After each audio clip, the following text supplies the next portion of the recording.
Clash Royale has survived some wild updates. Champions in 2021, evolutions in 2023, level 15. Every time the game changed, but it stayed Clash Royale. But heroes feel different. This isn't a new mechanic. This feels like Clash Royale turning into a completely new game. One where your deck doesn't matter, your decisions don't matter, and one single overpowered unit can decide the entire match. Heroes don't just add power, they replace power. The more you look at what they are and what they will become, the scarier it gets. In this video, we're breaking down exactly why heroes aren't just overpowered, but how they fundamentally rewrite the rules of Clash Royale, from balance to strategy to how every single match is played. And as a side note, apologies, I am still getting over being sick. Heroes aren't just stronger cards. At their core, they're normal cards with abilities that can be activated using Elixir, similar to champions. They're also similar to evolutions in one way. They're upgraded versions of existing cards, not entirely new units. But here's a key difference. With evolutions, you need to cycle to reach the upgraded card. With heroes, it's always ready to play. You don't have to wait. You can deploy it instantly and trigger its ability at any moment. And you might think to yourself, well, aren't they just champions then? Which, yes, they work the exact same, but there is a huge issue with this. You see, champions were designed as high-risk, high-cost units. Their base stats weren't exceptional, but their abilities could swing a game if timed well. They required skill to use effectively. Heroes, on the other hand, take already solid cards like, Knight or Musketeer, and layer powerful abilities on top of them. The base Knight is already a reliable, versatile card as is. Give it a 2 elixir taunt and shield, and it literally becomes impossible to ignore. The base Musketeer already deals strong, consistent damage. Add a tiny cannon that pulls enemies and hits air units, and suddenly she dominates multiple matchups. With heroes like these in the game, champions feel almost irrelevant. Why spend higher elixir on a champion when a hero does the same job, and more even for less effort? And this is where things get even more unbalanced, because once we get into how these abilities interact with each other, the game takes a turn that most players aren't ready for. But before we break down those interactions, there's something important that you should know. Let me show you something that can actually save you money if you spend anything at all on mobile games. You already know how expensive in-game shops are. Whether it's Clash Royale, Genshin, Valorant, or Mobile Legends, everything keeps getting pricier. But there's a way to get the exact same in-game items for much less, and it's through lootbar.gg. It works as a top-up website that bypasses the overpriced App Store taxes, which means they can sell you the same items for around 20% cheaper than the official store. So if you're thinking about unlocking the new heroes or buying some passes or gems, you can literally get more for the same money. What genuinely surprised me is how legitimate they are. Before agreeing to this, I checked their Trustpilot and they're sitting at something like a 4.9 out of 5 stars, with thousands of reviews from real players talking about how fast the delivery is and how smooth everything feels. And here's the part that matters for security. When you top up, you do log into your account, but Lootbar instantly redirects you to the official Clash Royale login interface. You're not giving any of your info to Lootbar. You're directly logging into Supercell's system. If something does go wrong, which seems rare, they have real 24/7 customer support that responds very quickly. So if you're planning to spend a bit on the game, whether it's for the new heroes, gems, or skins, you might as well save money while doing it. Just click the link in the description or the pinned comment, and if you're a new user, you'll automatically get an extra 10% off with the coupon they give you. It is genuinely the cheapest and safest way to buy in-game items right now. Alright, back to the video. So far we've talked about how strong heroes are, but strength is only half the problem. Because the moment you start looking at how these abilities interact with the rest of the game, things spiral fast. And that brings us to the real issue: confusion.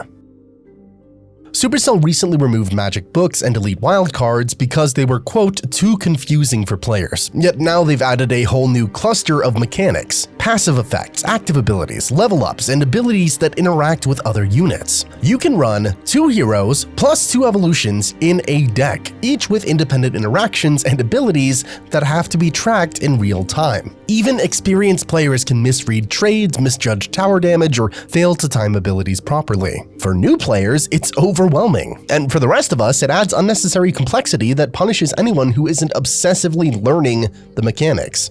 Abilities also autocorrect mistakes. The hero knight can protect a tower without any type of perfect placement. Mini pekka hero can heal itself and gain multiple levels, turning minor misplays into survivable trades. The musketeer's cannon generates extra value automatically if left alive. Micromanagement matters less, timing abilities often matters more. In effect, heroes lower the skill floor. Even players with less experience can generate impressive results with minimal input. Decks are warped around heroes now. Instead of building around general win conditions, players must build to protect a hero, enable its ability, or cycle to trigger its effect. Old archetypes which relied on interaction and strategy are squeezed out. Creativity shrinks. You don't build decks around strategy anymore. You build decks around these new, overpowered heroes. It's like evolutions all over again, but these seem to be even more game-breaking.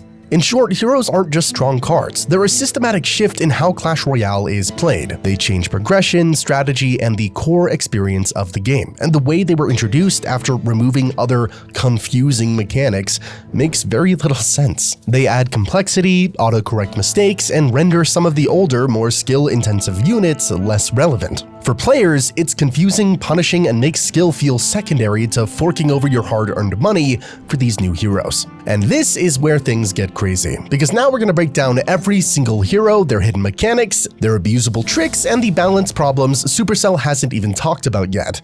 So, let's start with the hero knight. Alright, so on paper, he looks harmless. His base stats are identical to the regular knight, same health, same damage, same cost. Nothing special. But then you look at his ability. For just 2 elixir, the knight hero activates a massive taunt. Every enemy troop in a huge radius is forced to target him. At the same time, he gains a shield, similar to the Dark Prince, meaning this isn't just bonus HP, this is separate, absorbable health that can tank an entire hit before his real health is even touched, and this is where the problem starts. Taunt is already one of the most powerful mechanics you can give a unit. It forces interaction. Your opponent doesn't get to choose their targets anymore. The game chooses for them. That alone is insanely strong on defense, but it gets even worse when you combine it with a shield. Now, the knight isn't just pulling everything onto himself. He's surviving it too. He can tank a rocket, he can erase swarms, he can protect towers from misplacements, he can save pushes that should have died. For 2 elixir. And this is on a card that was already considered one of the most efficient defensive units in the entire game. The regular knight is already reliable, already versatile, already everywhere. And now you've given that same unit a button that says cancel your opponent's plan. That's what makes this fundamentally broken. It doesn't just add power, it removes counterplay. And yeah, sure, someone might say, but champions were also broken when they first came out. Look at the Archer Queen. And yeah, that's true. Archer Queen was insane on launch. Her ability gave ridiculous value. But there is a huge difference between champions back then and heroes now. Champions were locked behind the 3-card cycle rule. You could only have 1 champion on the field at a time. And once it died, it wouldn't instantly come back into your hand. That restriction mattered a lot. You had to commit, you had to time abilities carefully. If you wasted your champion, you were punished for it. But heroes don't work like that. With heroes, once one goes down, another can cycle right back into your hand, and that means the ability, the most powerful part of the card, becomes spammable. You're no longer managing one high-risk unit, you're rotating broken abilities over and over again. And when that ability is something as game-warping as a 2-elixir taunt plus a shield, it stops being strategy, and it starts becoming brainless spam. Now, I'll be honest and say that the knight probably is the most game-changing hero out of the 4 announced, as the whole taunt mechanic is completely new. But looking at raw stats, the other 3 heroes aren't weak by any means. Let's take the musketeer for example. Her ability costs 3 elixir. When activated, she places a tiny cannon directly in front of her. This cannon functions as a real building. It has solid health, it slowly decays over time, it pulls enemy troops like hog riders and giants, and it shoots extremely fast. On top of that, it can also target air units. So now, a single support unit suddenly provides long-range damage, a win condition pull, temporary building, and protection for herself, all without taking up a second deck slot. This breaks one of the most important trade-offs in Clash Royale. You normally have to choose between carrying a building or not. With Hero Musketeer, that choice disappears. You don't commit a deck slot, you don't commit rotation, you just press a button and a building appears exactly where you want it, directly in front of your unit. Now I get that it isn't exactly the same as having a building in your deck, as it is a little clunky and a little slower, but having this ability can completely sway certain matchups. Being able to pull a Hog Rider to fully prevent damage can be huge. And it's not like the normal cannon either that deals solid damage and only hits ground units. No, because the cannon attacks so quickly and hits air, these pushes don't just get stalled. They often get shut down completely. And where a normal cannon can only pull a balloon, this cannon can shred right through it. At the same time, the Musketeer remains protected behind it, dealing uninterrupted damage the entire time. The ability is 3 elixir though, so quite the commitment, and it can also become great spell value, but it is still incredibly strong, and that lack of clean counterplay is the real issue. Just like with the Knight, this isn't a weak card being lifted up, it's a reliable card gaining too many roles at the same time. Next up is the Hero Giant. His ability costs 2 elixir, and instead of dealing damage directly, it allows him to grab the enemy troop with the highest HP and range and throw it away. Where that troop lands depends on its position in the arena, meaning you can completely rewrite how a push is structured in real time. While airborne, that unit is treated like an air troop. It can't be targeted by things like Sparky, Bowler, or Earthquake, and when it lands, it takes very little impact damage. So this isn't about killing troops, it's about displacement. And displacement is one of the most powerful tools you can give a unit in Clash Royale. The Hero Giant doesn't just slow down a defense, he removes the main defender from the fight entirely. A pekka that's meant to stop your push? Bye-bye. While this ability might not be very impactful in a match against Logbait or Hog 2.6, this is completely broken against pekka bridge spam or other decks that rely on big damage dealers up close, because suddenly what was supposed to be a clean defense turns into a collapse. Now sure, the Fisherman is similar to this, being able to hook in enemies and displace them, but it's not based off of HP. There is counterplay when facing the Fisherman. You can zap him to reset or delay his hook, you can distract him with smaller units, or you can obviously just kill him. This Hero Giant ability though, the only counterplay is having a building in your deck. But forget using him on offense, let's talk about the defensive possibilities. Take something like Lava Hound and Balloon. Normally, the Lava Hound tanks while the Balloon deals damage. That's the core interaction of the deck. But with Hero Giant, the Lava Hound can be thrown into the opposite lane, leaving the Balloon exposed with no tank at all and the Lava Hound easy to deal with. The push doesn't just weaken, it falls apart entirely. And that's the real issue here. Pushes in Clash Royale are built around predictable positioning and layering. You tank in front, your support behind, you kite to the middle. You defend in lanes. These are foundational rules the entire game is built on. The Hero Giant kinda just ignores these rules. Instead of interacting with the push, you can now rearrange it, and when that happens, a lot of traditional counterplay just stops working. You're no longer outplaying a defense, you're bypassing it. There are weaknesses, of course, swarms, ranged units that stay far back, and mistimed abilities can still punish him, but I can imagine that people will start carrying Zap for swarms and Lightning for the ranged troops. He might be played more similarly to the Electro Giant, but even if they don't, the fact that a single button press can undo an entire defensive setup is the core problem. Because just like the other heroes so far, this ability doesn't just add power, it removes structure. And the last hero is the Mini Pekka. Unlike the others, his ability doesn't do anything the moment you press it. Instead, the Mini Pekka is always charging a bar. As time passes, this bar fills up and it can fill up to 5 times. One bar gets filled up in 20 seconds, but whenever he hits anything, it goes up half a bar as well. Only when you activate the ability does that stored charge turn into raw power. When you press the button, the Mini Pekka instantly gains extra levels, up to a maximum of 5 full levels depending on how much charge he's built up. At the same time, he also heals back 40% of the damage he's taken during the activation. So the ability isn't about timing a buff mid-fight, it's about releasing stored momentum, and that changes the role of the card entirely. Traditionally, Mini Pekka is a pure defensive unit, high damage, low survivability. You place it to stop a tank, it gets value, and it usually dies to some simple skeletons. That's the trade-off. The hero version breaks that loop. Now, instead of trading and disappearing, he can bank power before the fight even begins, instantly spike multiple levels, heal through damage that would normally remove him, and walk out of defenses as a fully scaled threat. That turns a routine defense into a dangerous counterpush by default.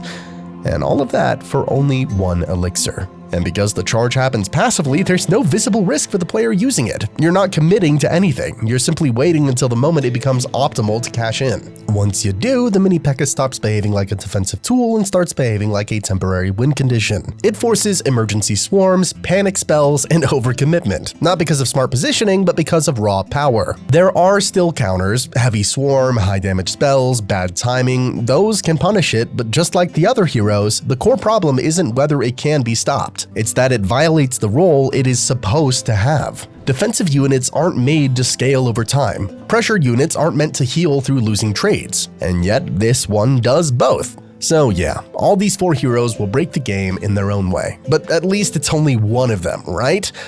Well, somehow, after designing all of this, they decided you should be able to run 2 heroes in a single deck. That one decision alone changes how every match is played. Every push, every defense, every overextension suddenly has an overpowered ability waiting a few cards away. If you mess up with one hero, the other is already cycling back. If a defense collapses, something can still be thrown out of position, taunted away, or deleted by stored power. Hell, if you really want, you can have 2 on the field at once. And this doesn't make the game deeper. It makes it safer. Safer for overcommits, safer for sloppy play, safer for decks that would normally collapse under pressure. Instead of risk and reward, you get layered insurance. Instead of careful planning, you get rotated emergency buttons. The worst part is how natural it kind of starts to feel. You stop asking, can I defend this, and start asking, which hero should I use here? And when a game stops being about positioning, rotation, and punishment, and starts being about ability order, something fundamental has shifted. 2 heroes doesn't just add more options, it quietly removes the consequences. The real problem with heroes isn't just that they're strong, it's that they overshadow every other card in the game.